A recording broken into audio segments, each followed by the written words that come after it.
Buongiorno cari amici, benvenuti anche oggi nel canale vostro Marietto Veneziano. Oggi vorrei rispondere a una mia amicizia che nel canale YouTube ha fatto la domanda se si può trovare un sistema per fare delle previsioni con le sibille a più lungo termine di 3 o 6 mesi.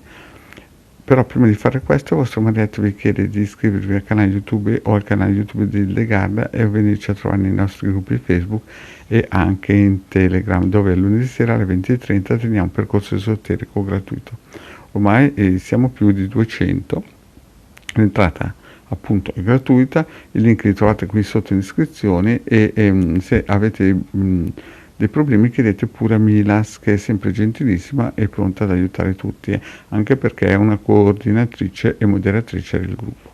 Bene, e se vi scappa anche un super like e un commento sotto la descrizione, il vostro Marietto è sempre contento. Andiamo avanti con queste sibille. Le sibille effettivamente sono molto potenti, sono 52 anime, hanno un'egregora molto potente e a dipendenza dell'operatrice che le usa possono avere dei risultati veramente sorprendenti. Hanno qualcosa di veramente magico e appunto avendo una egregora così potente molto probabilmente e molte volte spesso sono attendibili.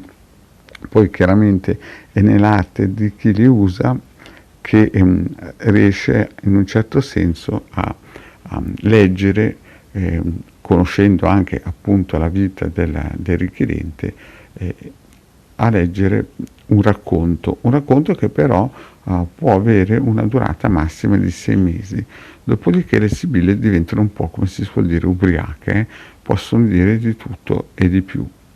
Invece il pendolino è qualcosa di più chirurgico. Il pendolino può dirvi una risposta secca che non vi piace e il 90% delle persone non ci crede, proprio perché va contro qualsiasi tipo di logica che in quel momento noi magari pensiamo.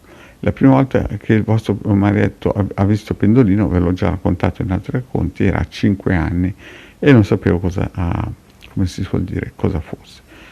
E invece una delle volte più importanti in cui il vostro Marietto ha proprio preso in mano un pendolino, a parte i 10 anni che mi hanno fatto un test, quel prete che è venuto su, quel pretino che è venuto su dalla diocesi di Milano, è stato più o meno 20-22 anni, quando il mio babbo adottivo ha chiamato a casa una veggente perché stavano succedendo cose strane in casa e lui non riusciva a capire di chi era la colpa. A un certo punto questa signora è arrivata a casa, aveva degli occhi come due fanali allunati, no? E aveva in mano questo pendolino, questo oggetto, e che vedevo che si muoveva, al che l'ho preso in mano io, gli ho fatto una domanda, mi ha dato una risposta che io non mi sarei mai aspettato, no? E chiaramente il vostro Marietto non ci credeva, e la cosa strana è che il pendolino si è alzato praticamente quasi a, come si suol dire, un livello parallelo al mio braccio, cioè si è alzato di 45 gradi. Io ho pensato, ma come caspita è possibile che si alza che tengo il braccio fermo? Eppure quel giorno lì è successo e quel giorno lì mi sono reso conto che esisteva qualche altra forza veramente importante.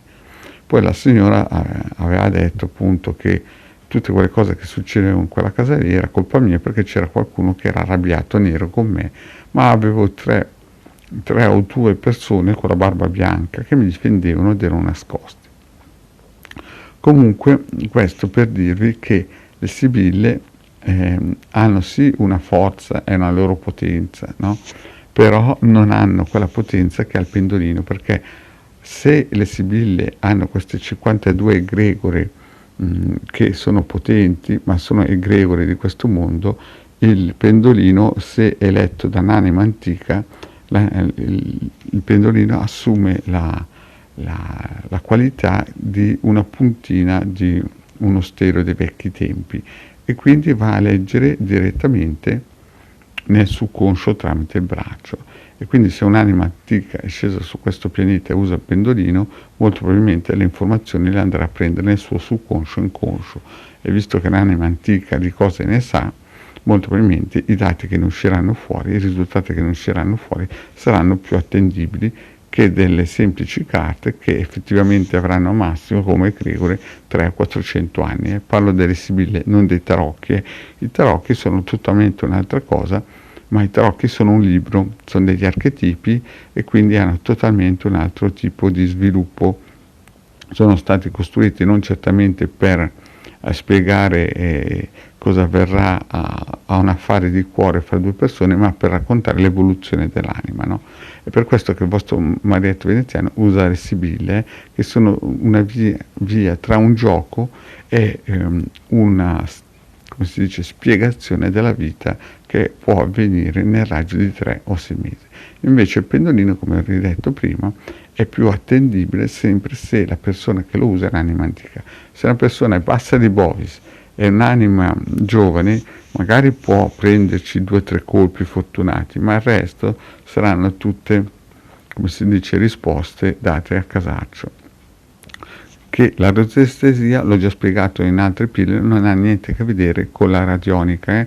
La radionica invece è qualcosa che butta, lancia, è come se voi accendeste la luce con un ditino in casa. La radionica non ha niente a che vedere con la radiestesia, se non il fatto che fa parte della stessa branchia di scienza. Ma sono due mondi esattamente opposti. La radionica invece la possono utilizzare praticamente tutti.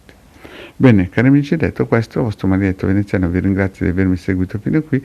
Vi chiedo, se non avete ancora fatto, di iscrivervi al canale di Degana Marietto Veneziano e anche in Telegram. Grazie cari amici e alla prossima, ciao!